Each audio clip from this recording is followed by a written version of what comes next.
Hello everyone, I am Talha Khan from Electrical and Electronic Engineering Department. Welcome to this Physics 101 experimental presentation where we determine the coefficient of restitution using comparative linear regression analysis of rebound heights. The objective of this experiment is to measure the coefficient of restitution, a dimensionless quantity that expresses how much kinetic energy is conserved during an elastic collision between a ball and a hard surface. The setup uses simple equipment: a ruler for height reference, a stopwatch, a concrete floor, and a test ball. The ball is dropped vertically from a fixed height. The ruler was placed vertically beside the dropped surface so I could accurately measure each rebound height. I carefully released the ball from 1 meter without giving it any initial push and made sure it had no spin, putting in extra effort to let it fall straight down under its own weight.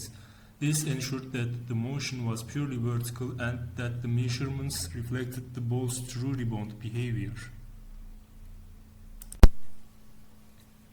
We recorded 5 successive rebounds, measuring the maximum rebound height after each bounce with the ruler.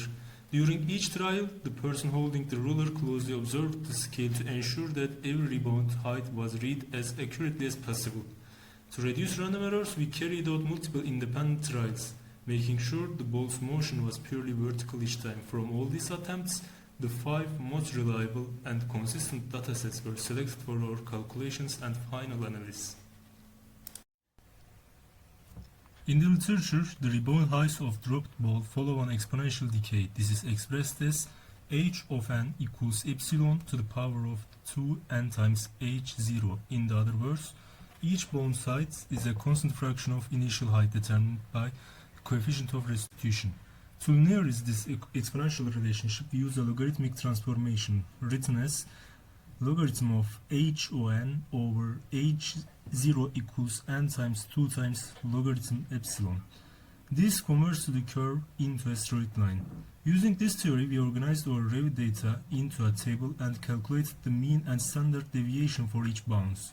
Then we applied the logarithmic equation to each averaged height and created a second table. This allowed us to plot a linear graph, and the slope of that line provided our experimental value of epsilon. As a result, our linear graph confirms the physics of inelastic collisions. The slope allows us to find epsilon, the coefficient of restitution. Physically, this epsilon represents the ratio of ball's velocity after and before impact. Since our calculated value is less than 1, it proves that kinetic energy is not conserved but is partially dissipated as heat and sound during deformation. By equating our positive slope to minus 2 logarithm epsilon, we successfully quantified this energy loss for our specific surface. Our calculated coefficient of restitution is approximately 0.18. This relatively low value indicates significant energy dissipation, meaning the collision was highly inelastic.